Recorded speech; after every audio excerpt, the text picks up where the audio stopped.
Welcome back, everybody, to LARPs and TARPs. We're having a bit of change of pace this week due to people taking out by COVID, which apparently is still happening in 2022, who knew, and so a lack of availability from other cast members.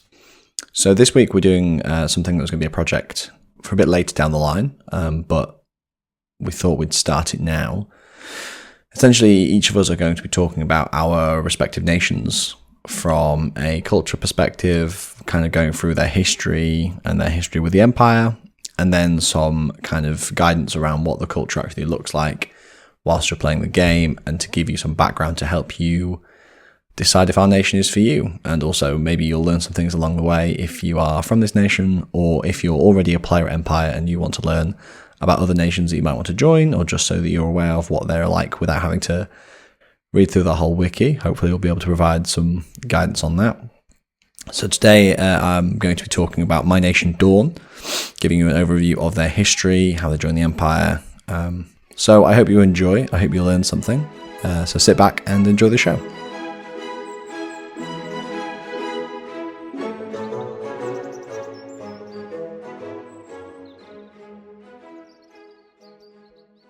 Wear your favours, seeking glory. Gird for battle in the morn. March beneath our bright silk banners with the valiant knights of Dawn. Every day, our nation's symbol. Every morn, our pride reborn. Till you break the world around us, you will never stop the dawn.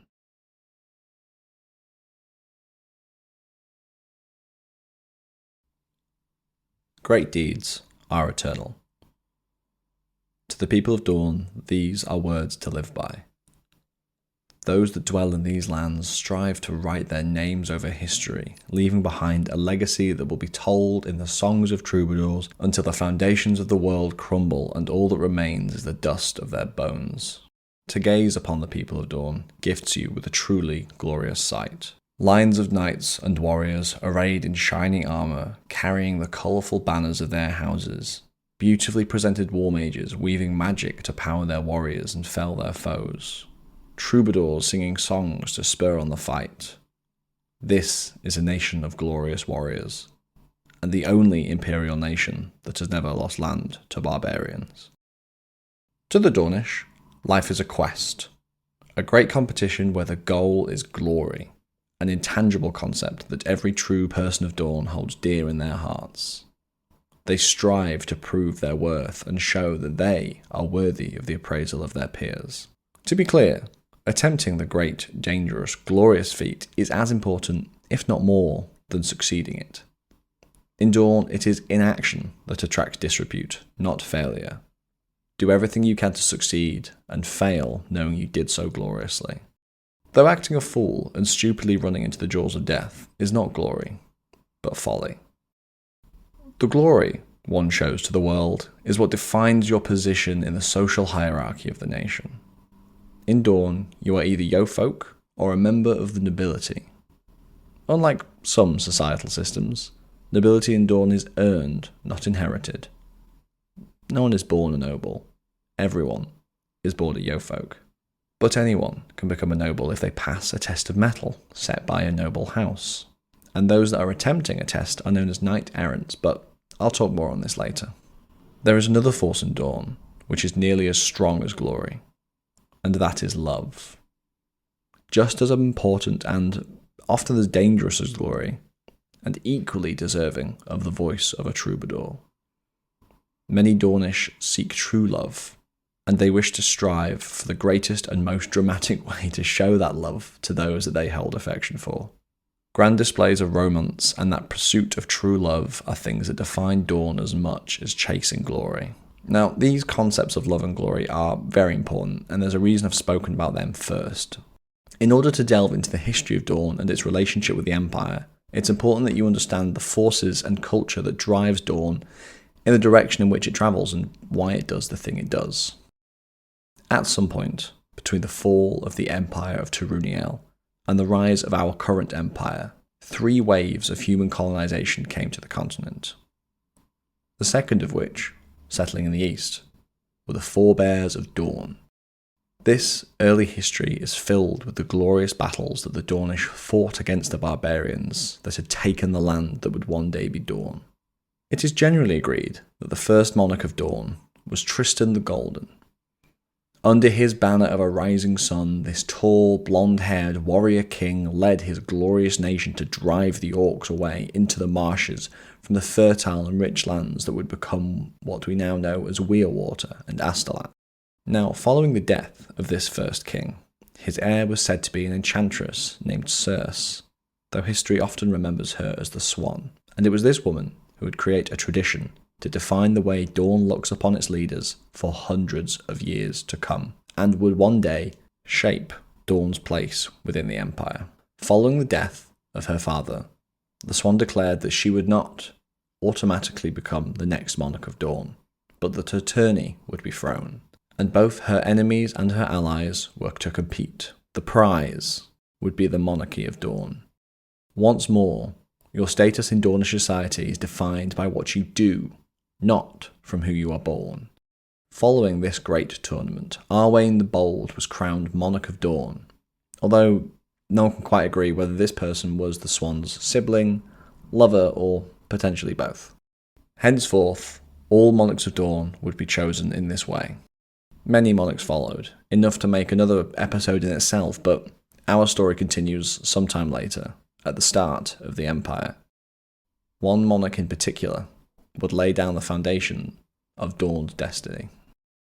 It was under the reign of King Roderick of Astolat, known as the Lame, that this tale of love and glory took place. King Roderick was unwed, and many feared he was to remain that way until he drew his last breath. The king had a very high standard for who could be his wife, and the challenge to find someone who the king would marry was a great one indeed. So great, in fact, that when a young Naga, a human who is magically changed to have the features of a serpent due to effects of the realm of night, whose name was Cian, requested a test of mettle, he was told by King Roderick to find him a bride. Poor Cian had quite a task ahead of them, but he was able to enlist the assistance of a Navari. Together they travelled across the continent and south to the nation of Highgard, and it was there they found someone who even King Roderick would find suitable. A woman of such passion, such prowess, and such beauty, that when the knight-errant told King Roderick of her, he was smitten. He organised a tournament in Astolat in the grounds of the Castle of Thorns. A stunning sight with stories of its own, this fortress stood before the River of Sighs, a wide, deep, fast-flowing river that knight-errants were told to jump over if the prospective house setting the test did not want them to join, resulting in the deaths of many a yeofolk. He had the field arranged with a grand glory square, trimmed with the flags of the Houses of Dawn, and powerful nobles prepared to take the field and awaited the arrival of the hopeful bride that they had heard so much about. And then she arrived, this woman of Highgard. But she was wearing the flag of Dawn, a bright yellow sun upon a blue field. This is the symbol of a knight-errant, marking her as a yeofolk. She arrived in the company of Earl Elaine de Service, and clearly intended to enter the tournament, despite her lack of nobility, a traditional barrier to entry. The highborn turned to Earl Service before all the nobility of Dawn and demanded a test of mettle from her, and the Earl gave her a test that would make many a knight-errant blanch. She was told to leap across the River of Sighs. Unfazed by this challenge, she brought forth a beast on 4 legs, whose shoulders stood as high as the highborn herself. The creature had a strong neck and a long face, with a beautiful mane that flowed from the top of its head to the base of its neck. Its long legs ended in hooves, and its body was muscular. This was a horse, a creature now lost to the Empire, but very important to the highborn at this time, and mostly unknown to the Dawnish. In her shining armour, she mounted the horse and spurred it on. The beast raced towards the river at a terrifying pace, shocking those near its path. As its hooves thundered upon the ground, the woman braced herself, and the horse leapt into the air. And, with a tremendous thud, the horse and her rider landed upon the bank of the river. After a feat so glorious, no one could argue she was not a member of House Service. The knight-errant Cien, who had organised this affair, urged the king to declare his ardour for the lady of House Service before another noble had the chance to do the same. Much like becoming a member of the nobility, in Dawn, if one wishes to marry another, if a noble wishes to marry another noble, they must complete a test of ardour to prove that their glory is great enough to earn the love of that noble. And so King Roderick went to the Earl Service and demanded a test of ardour, and she gladly obliged. If King Roderick was to marry this new member of House Service, he should give up his crown, and he had until the beginning of the next day's tourney to do so. Through the night, King Roderick spoke with the highborn, the weight of his nation's future on his back. The lady who had just become a noble of Dawn laid out her intent to start a great empire, combining the human nations of the continent together in order to strengthen their position and push back the barbarians. She would rule as the first empress, and becoming a monarch of Dawn would bring the nation into the empire. The next morning, King Roderick abdicated his throne and married into House Service. He would be the last independent king of Dawn. Following his abdication, the then would-be empress announced her intention to take the crown of Dawn. The tourney was repurposed as a fight for the crown, as had been the tradition since the swan passed up her inheritance. Roderick and his bride rallied the earls, asking them to support this new cause to unite the humans of these lands under one banner and give rise to a great empire on which they would all prosper. Not all the nobility were behind this, of course, and so the battle that took place had strength of numbers on both sides. This fight was for the crown of Dawn, and for the fate of its people. The fighting was fierce, and those lines of shining knights fought in the bright sun beneath the Castle of Thorns, that ancient seat of so many monarchs before. As the dust settled and the sounds of steel died away, the Lady Service, the empire's first empress, was victorious. She was crowned Monarch of Dawn, and in the coming weeks worked to bring the nation into her new empire. And, after she followed so many of Dawn's traditions to enter the nation and win their loyalty, it is hard to argue with the many Dawnish who claim that the first empress was truly Dawnish, rather than highborn. As we have discussed already, a large part of Dawnish culture is proving yourself. It's not about where you come from, but it is about what you do. And this manifests itself most obviously through the variety of tests that are available for the Dawnish to take in different social situations. One of the ones we've mentioned already is the test of mettle. When a Dawnish person is born, they are born a Yeofolk. A Yeofolk has no right to vote, has no position really in the political sphere, and is yet to prove themselves as glorious in Dawn. Any citizen of the Empire is eligible to take a test of mettle, and the scions of most noble houses will attempt to take the test. The test is set by the Earl of the house of which the Yeofolk is trying to join. Different houses have different methods of applying tests to the people coming in. These may test the attempter's strengths or weaknesses. They may adhere to their particular skill set, or the test set by the Earl of the house may in fact be impossible, and this can be the case when a noble does not want a knight-errant to join their house. As we spoke earlier, a common test given to such Yeofolk is to jump over the River of Sighs. So as you can see, navigating the acceptance and asking for a test of mettle is a complicated and potentially difficult business. You want to ensure that the test given to you will exemplify your glory, while ensuring that the test is not so hard that you may be set up to fail and may inevitably die pursuing glory.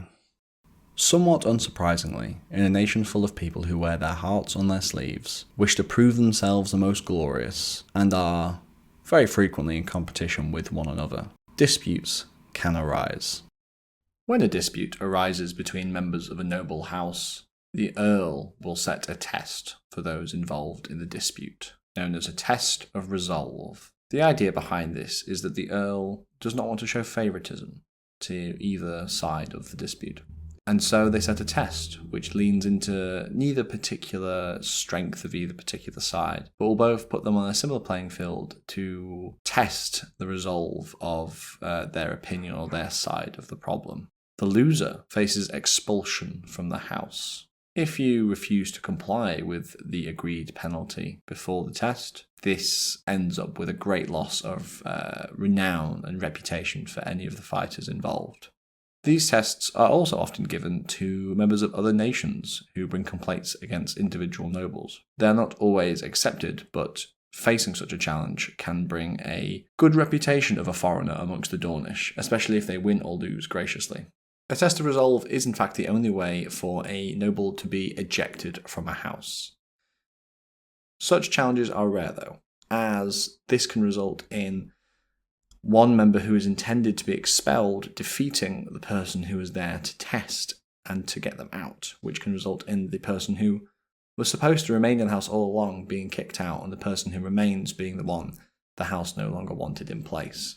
After this test, it is incredibly rare for this noble, or previous noble, to join another noble house. Their second test of mettle is often fatally difficult, and anyone who witnesses this test must see that it was difficult enough to erase any stain from a previous failure they made in a different house.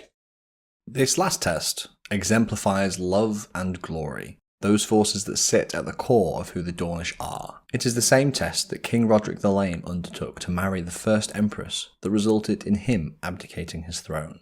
As with that test, the suitor must go to the Earl of the house of their beloved and demand a test of ardour, and the Earl cannot refuse this test. It too should be glorious and challenging, so that the suitor can prove their glory and their love for the one they wish to marry. Marriage in Dawn is a complex affair. Adoption is a large part of the culture of Dawn, and this means that the people view the bonds of a noble house and adopted siblings as more important than blood relations, and so, by extension, marrying within a house is strictly forbidden, even if there is no blood relation. Thus, two lovers who have not taken their test will need to test into different houses before doing a test of ardour to join the other's house. If two nobles of the same house do fall in love, one of them has to test into a different house with a new test of mettle, and then must request a test of ardour to return to their house. Like I said, it's complicated. Another large part of Dawnish culture is the grand tourney that occurs at each summit. These tourneys are only for nobility, but a blind eye is often turned for knights errant, who often take part in disguise as a black knight, thereby invoking a tradition that stretches back to the Dawnish Empress Rhion. When a tourney was announced for her to make an attempt at becoming the Queen of Dawn, none wished to oppose her, as she so gloriously exemplified the nature of Dawn. But to win by default has little glory, and so, to ensure the tourney still happened, 14 knights covered their shields with black covers, and wore black cloth to hide their faces, and prepared to fight against Rishild's force of more than 100 knights. To make the fight more even, only 14 of these knights stepped forward. The battle went on for hours, until nearly half of the Empress's forces remained, and one lone Black Knight who was grievously wounded. It was clear that she would die if she continued. The Empress implored that the knight yield, but she refused, insisting on a glorious victory for the future Queen of Dawn. The knight was buried in her armour and her face never revealed, insisting that the only name that history ever remembered was Rishild's. And so, when the knight-errant's guise is a Black Knight, they invoke these brave knights and their desire to put the glory of the nation before their own. The Grand Tourney of Nobles and Black Knights is a grand melee, and the victor becomes the season's Knight Protector. The Knight has responsibility for being a representative of Dawn with the corresponding realm, spring, summer, autumn or winter, and must assist with any threat that might come from that realm. This tradition has only recently been restarted, and I have an extract from a poem about the summer tourney. Since Dawn's fair nation first founded its lands, since King Roderick sought a wise lady's hand, since the glorious square first earned its own name, tourneys and tests have brought the Dawnish fame. So I come today to tell a story of old custom now restored to glory. This very year our greatest nobles fought, and, as in ancient times, a champion saw, who could all opposition overwhelm, as Knight Protector of the Summer Realm. Each Knight Protector holds the title for a year, until the start of the next tourney. A knight who is currently holding the title may not compete in another grand tourney until the year has passed. They can attempt to retain the title in the following year, but cannot compete for a different title before that, even if they resign the title or if it's revoked. A part of the responsibility of the Knight Protector is to assist the egregores with hosting the other 3 events throughout the year. If a Knight Protector dies, if they step down, or if they somehow lose their title, the title of Knight Protector remains vacant until the next time a tourney is held. To mark the victory of the Knight Protector, the egregores of Dawn ask the Weavers of Weirwater to make some banners for the victor. The banner is presented to the winner after the tourney, which is given to them either by the egregore or the previous holder of the banner. They are expected to protect the banner with their life, and are expected to hang it in their tent at Anvil and in their hall at home, so all may see its glory. The banner is magical, allowing them to visit the magical Hall of Worlds and pass through any portal connected with a Regio. Eternals treat the Knight Protector as an emissary, and they are granted certain protections from any treachery or violence when they are carrying the banner with them to that realm. Another thing that the Dawnish love is flowers. At every spring equinox, the people of Dawn celebrate the Night of Flowers. During this festival, the Dawnish are expected to wear their hearts on their sleeves, and often this is a time where any romantic relationships are presented or solidified. The festival is a massive part of Dawnish culture, and it means that there is relatively consequence-free communication between the noble houses. Every house of Dawn has a flower code. This comes in the form of different coloured flowers and types of flowers, meaning different things to every house.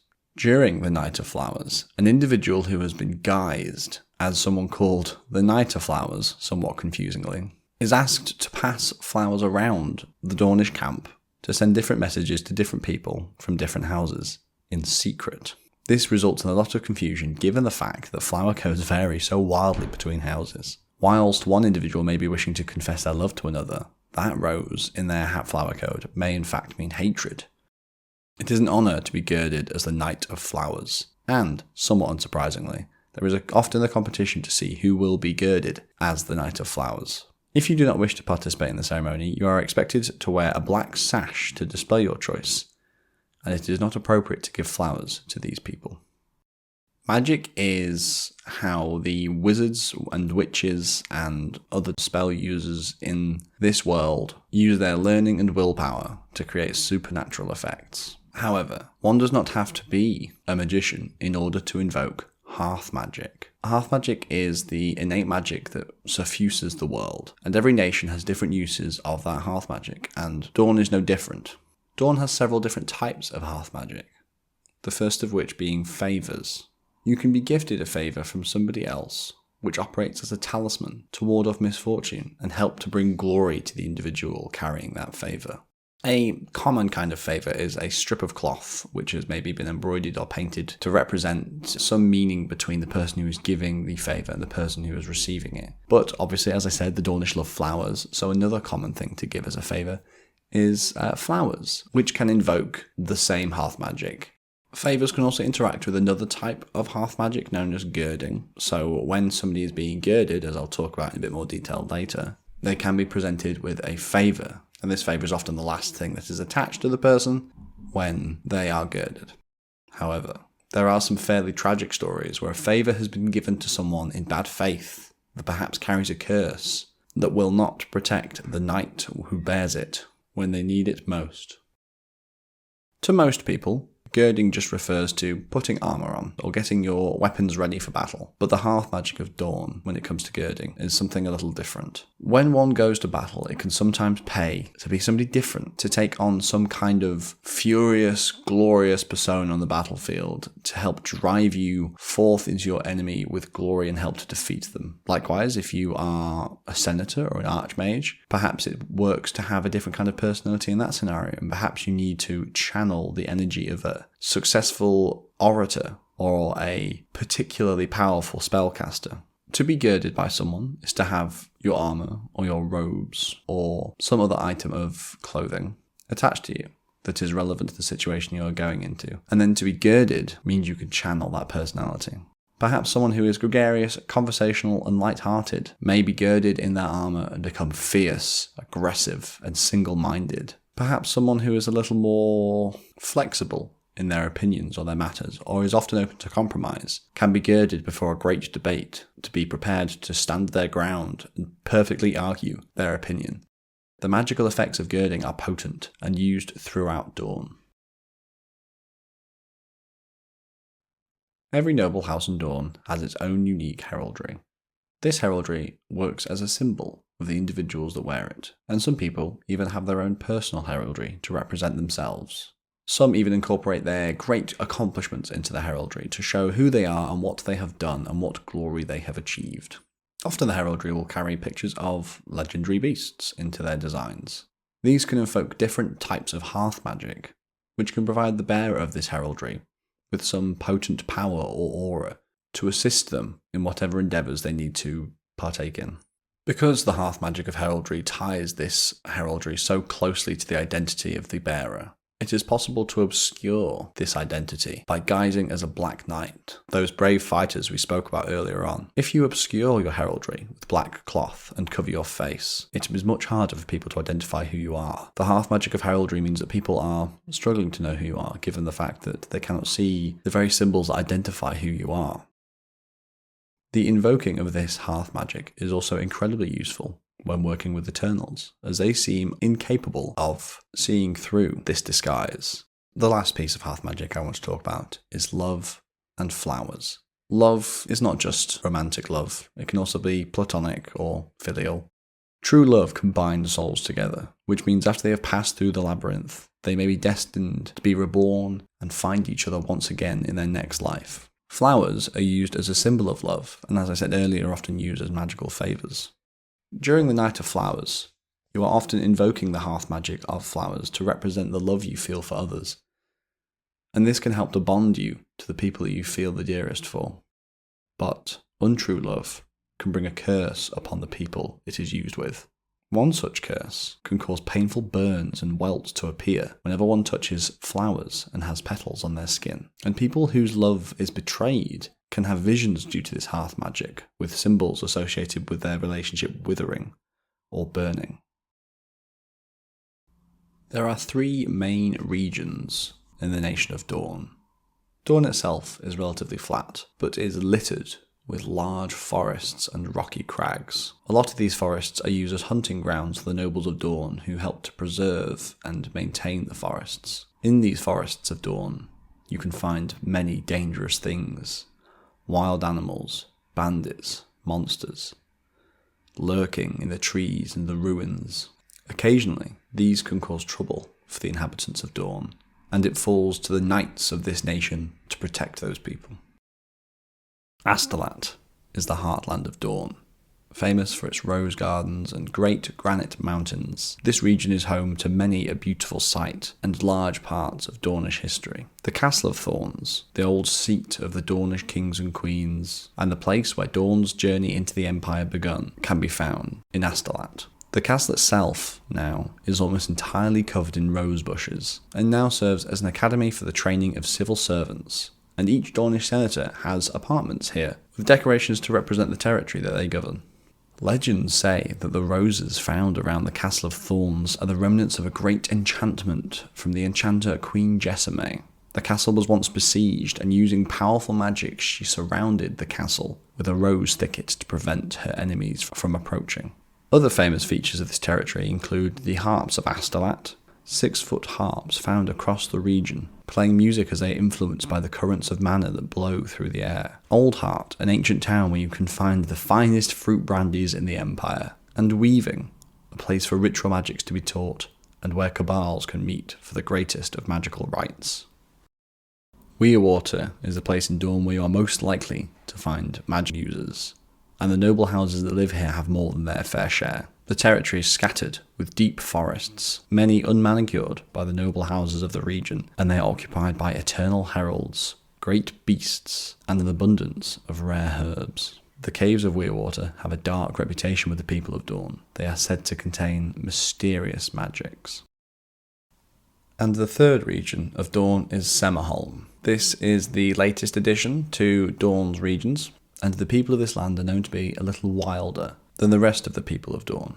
Semerholm also produces a major share of the nation's food, despite being surrounded by thick and dangerous forests. These dark woodlands are home to many a challenge, including dire beasts, drakes, lions, and other vicious beasts. Hunting these is a common pastime for yeofolk and nobles of this region, and some of them may be dangerous enough for a test of mettle to slay one of these great beasts. Dawn is home to places such as the beautiful town of Semmer's Rose, a town built around an old citadel that looks like a rose if viewed from above, and the Golden Causeway, built with the assistance of the Lady of the Semelach, a herald of the eternal Eleonaris.